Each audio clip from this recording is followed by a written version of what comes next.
O Senhor é meu pastor, nada me faltará. Caminhar me faz em verdes pastos, guia-me mansamente a águas tranquilas. Refrigera minha alma, guia-me pelas veredas da justiça por amor de seu nome. Ainda que eu caminhasse pelo vale das sombras da morte, eu não temeria mal algum, porque tu estás comigo. A tua vara e o teu cajado me consolam. Preparas uma mesa perante mim, na presença dos meus inimigos. Unges a minha cabeça com óleo, meu cálice transborda. Certamente que a bondade e a misericórdia me seguirão todos os dias da minha vida, e habitarei na casa do Senhor por longos dias. O Senhor é meu pastor, nada me faltará. Prece por alegria, irmão José.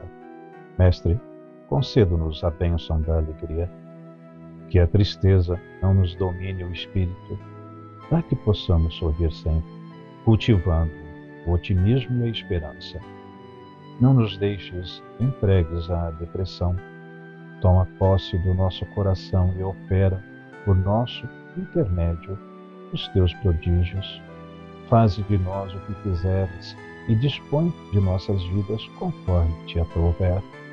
Embora imperfeitos como somos, que sejamos teus instrumentos junto aos nossos irmãos desvalidos. Que as nossas sejam as tuas mãos, levantando os caídos.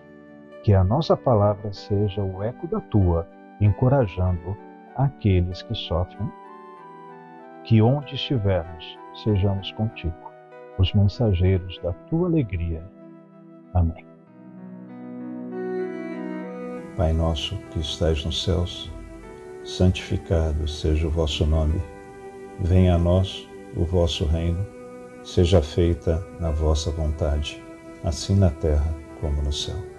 O pão nosso de cada dia nos dai hoje. Perdoa-nos as nossas ofensas, assim como nós perdoamos a quem nos tem ofendido. E não nos deixeis cair em tentação, mas livrai-nos do mal. Amém. Ave Maria, cheia de graça, o Senhor é convosco. Bendita sois vós entre as mulheres, bendito é o fruto do vosso ventre, Jesus. Santa Maria, Mãe de Jesus, rogai por nós, os pecadores, agora e na hora de nossa morte. Primeiramente, rendendo graças ao Pai, pedimos humildemente para que Ele possa nos potencializar, para conseguirmos elevar o nosso pensamento, a nossa frequência, para estarmos envoltos em Tua presença, Pai. Pelo decurso de Seus enviados, os Espíritos superiores, unidos e em conjunto, nos colocamos à disposição para sermos instrumentos de Tua vontade, que possamos ser úteis no estudo e aprendizado do Evangelho que hoje nos coloca. Pai, somos ainda muito pequeninos, mas desejosos de buscarmos o nosso melhoramento e nossa reforma íntima. Pela vossa misericórdia, te suplicamos auxílio para transmutarmos as pesadas energias que ainda nos prendem a este mundo de ilusão. Te pedimos forças para lutarmos contra as nossas imperfeições, humildade para enxergar os nossos erros e coragem para corrigi-los, e que aproveitemos as oportunidades que nos concede no presente para sanarmos o mal que fizemos no passado. Pela vossa bênção de nos ter possibilitado o exercício diário do Teu reino em nós, somos desejosos de nos unificar a Ti, pois já nos ensinastes que Tu está em nós e em tudo se manifesta. Assim, nesse estado de espírito, nós saudamos a Trindade superior, Pai, Filho, Espírito incriado, e pedimos permissão para saudar toda a força que decanta de Ti, Pai, que trabalham no amor e no desenvolvimento. Assim, pedimos força aos orixás, campos de energia de amor e atuação, Pedimos forças a Miguel Arcanjo e toda a corrente de angelicais do Senhor. Pedimos forças à corrente franciscana, essa corrente que nos ampara, nos auxilia, a Xangô, que nos fortalece e sustenta, e ao Caboclo Tupinambá, nosso guia-mestre, que tanto nos orienta. Pedimos ainda pela paz no mundo, paz entre povos e nações, governantes e governados, mas principalmente pela paz em nós, em nossos corações, e que possamos disseminá-la e promovê-la onde quer que nós estejamos. Pedimos pelos idosos que possam assisti-los, que possamos assisti-los, entendendo as suas necessidades e sua realidade, devolvendo um pouco do amor que com certeza tiveram para conosco. Pedimos pelas crianças para que possam viver em paz, que possam amar e serem amadas. Pedimos pelas crianças da creche Santa Clara, pelas pessoas que ajudam a creche Santa Clara e os projetos sociais de nossa querida CFA. Pedimos por todos os irmãos necessitados que se encontram em hospitais, manicômios, prisões, meio a guerras, conflito étnico ou qualquer outra situação de vulnerabilidade. Pedimos por todos os espíritos encarnados e desencarnados, cujos nomes nos vêm à cabeça nesse momento, rogando a Deus por cada um deles. Por fim, rendemos glória ao Espírito incriado, ao Pai, ao Filho, assim como é desde o princípio e sempre será. Amém.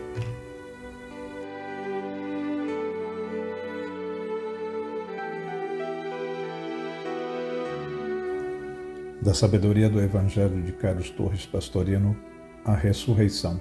Mateus capítulo 22, versículo 23 a 33. Naquele dia chegaram a ele uns saduceus, dizendo não haver ressurreição, e perguntaram-lhe, dizendo, Mestre, Moisés disse, se alguém morrer não tendo filhos, o irmão dele casará com a mulher dele e ressuscitará a semente de seu irmão. Ora, havia 7 irmãos entre nós, e o primeiro casado morreu, não tendo semente, e deixou a mulher dele a seu irmão. Igualmente o segundo e o terceiro até o 7º. Depois de todos, morreu a mulher. Na ressurreição, pois, de qual dos 7 será a mulher, pois todos a tiveram? Respondendo, porém, Jesus disse-lhes, enganai-vos, não sabendo as Escrituras nem as forças de Deus. Pois na ressurreição, nem se casam, nem se dão em casamento, mas são como os anjos do céu. Quanto, porém, à ressurreição dos mortos, não lestes o dito pelo Deus a vós, dizendo, eu sou o Deus de Abraão, o Deus de Isaque e o Deus de Jacó? Não é o Deus dos mortos, mas de vivos. E ouvindo, as multidões maravilharam-se acerca do ensino dele. Explicação de Carlos Torres Pastorino. Chegou a vez dos saduceus. Salomão constitui Sadoc sacerdote. Era da tribo de Levi, e seus descendentes assim ainda se mantiveram, como atesta Ezequiel, fiéis a Jeová, para servi-lo. Quando foram condenados outros elementos e famílias levitas, Jeová abriu uma exceção para os saduceus. Mas os sacerdotes levitas, filhos de Sadoc, que cumpriram as funções prescritas de meu santuário, quando os filhos de Israel se desviaram de mim, eles se chegarão a mim para servir-me. Já no tempo de Jesus, estava bem firmado o partido político-religioso dos saduceus, que constituíam a aristocracia sacerdotal entre os judeus, dificilmente descendo a discutir com a plebe. Os doutores, fariseus e anciões é que agitadamente tomavam a si essa tarefa. A questão proposta ao Rabi Nazareno era, provavelmente, velha objeção jamais solucionada e argumento irrespondível, quando apresentado aos fariseus e doutores para combater a ressurreição. A questão foi proposta e a resposta aguardava ansiosamente. Sem alterar-lhes, disse-lhes Jesus que não conhecem as Escrituras. Quando os espíritos se erguem, ressurgem, abandonando os corpos cadaverizados, são como os anjos do céu. Nem os homens se casam, nem as mulheres se dão em casamento. Esta resposta, porém, constituía uma afirmativa teórica que podia ser aceita ou recusada. Sabendo disso, Jesus traz um argumento irrespondível, citando exatamente uma frase do Êxodo, pois os saduceus só aceitavam o Pentateuco como devidamente inspirado. Aí se encontra a palavra de Jeová. Eu sou o Deus de Abraão, o Deus de Isaac, o Deus de Jacó. Ora, os três já haviam morrido para a terra. No entanto, Jeová, afirma Jesus de acordo com as crenças dos fariseus, não é o Deus de mortos, mas de vivos. A resposta foi tão inesperada e tão fantasticamente irretrucável que os próprios escribas não puderam conter-se e elogiaram de público o adversário. Mestre, falaste bem. Em Lucas há dois pormenores que chamam a atenção.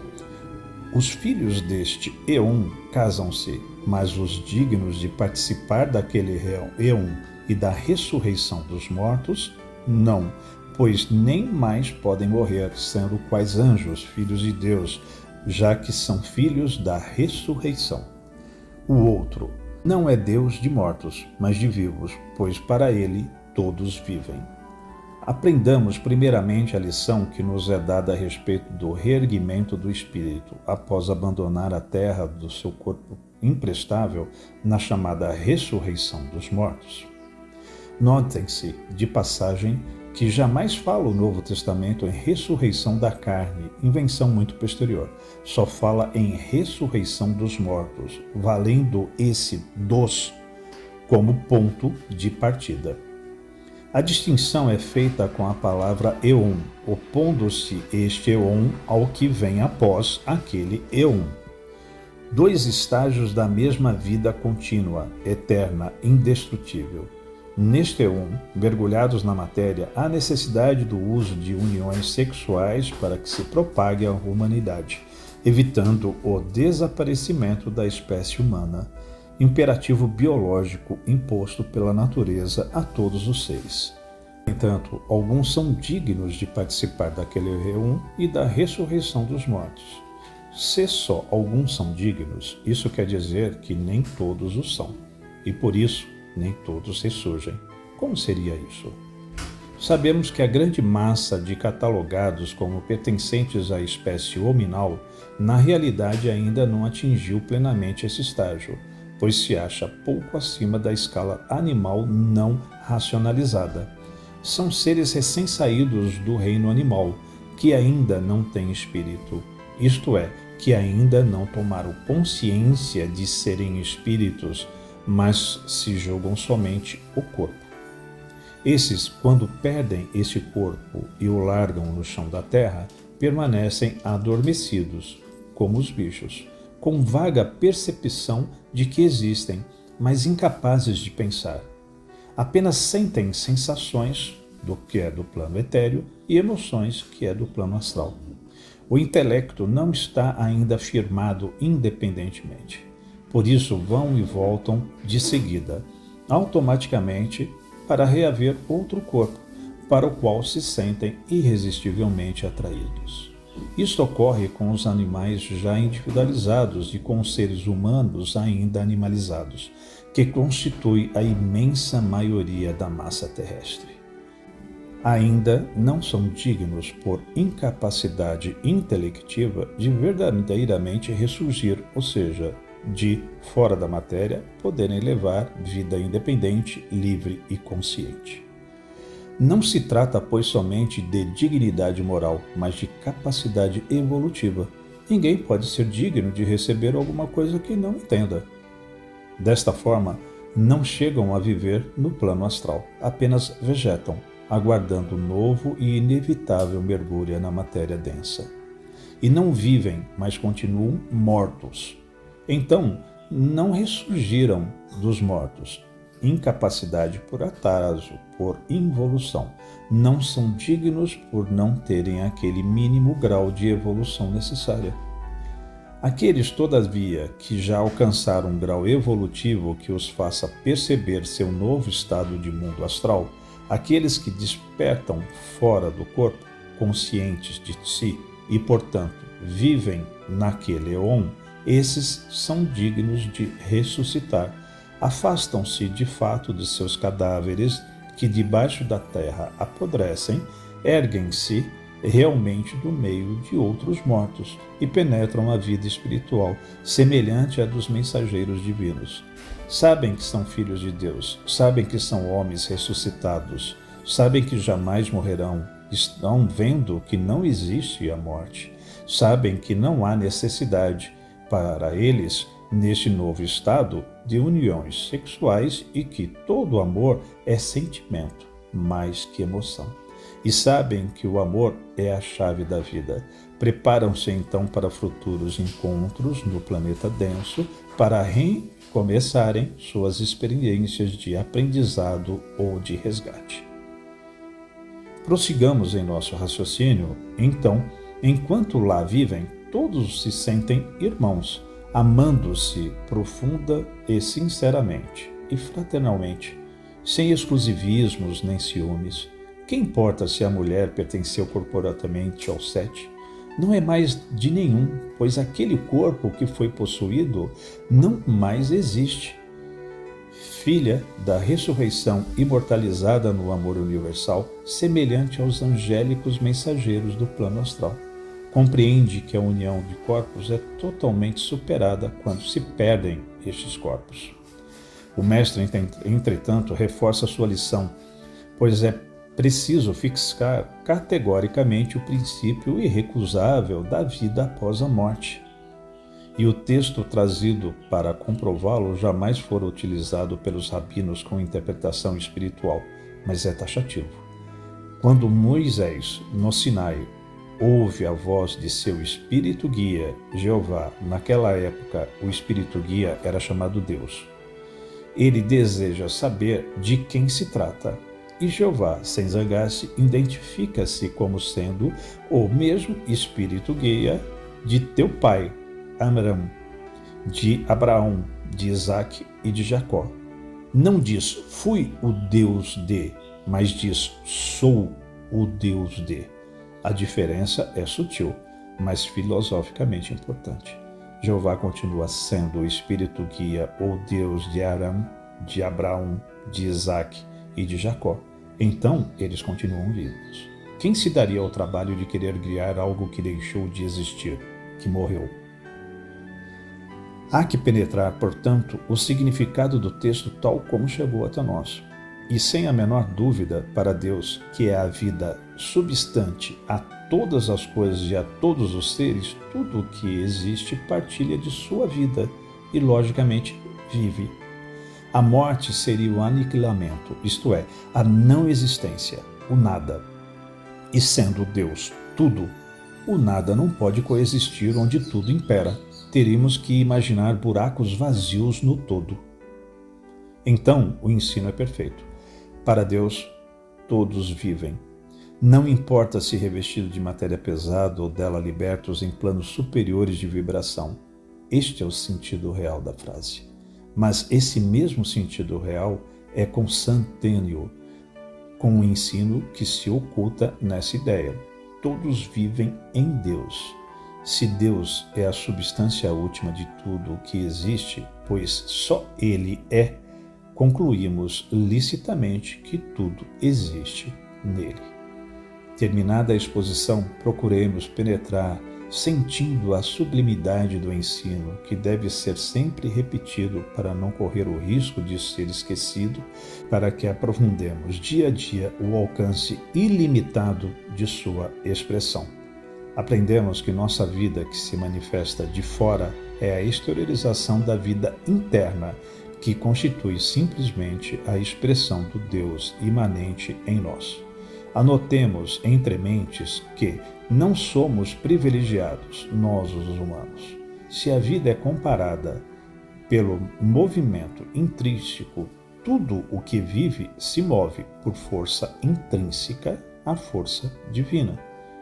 E o corolário brilha legítimo aos nossos olhos. Tudo o que se move por impulso íntimo tem vida. Se outrora, por ignorância científica, nossos ancestrais negavam o movimento intrínseco e, portanto, vida, as matérias inorgânicas, tais como ferro, ouro, pedra, cobre e etc., verificamos hoje que a classificação de ter perfeita exatidão, pois desde os átomos tudo está em celeríssima movimentação por impulso intrínseco. Então, os próprios átomos do ferro, do ouro, da pedra, do cobre têm vida. Vida própria? Não. Vida cósmica, isto é, vida divina, porque a divindade lhes é a substância última.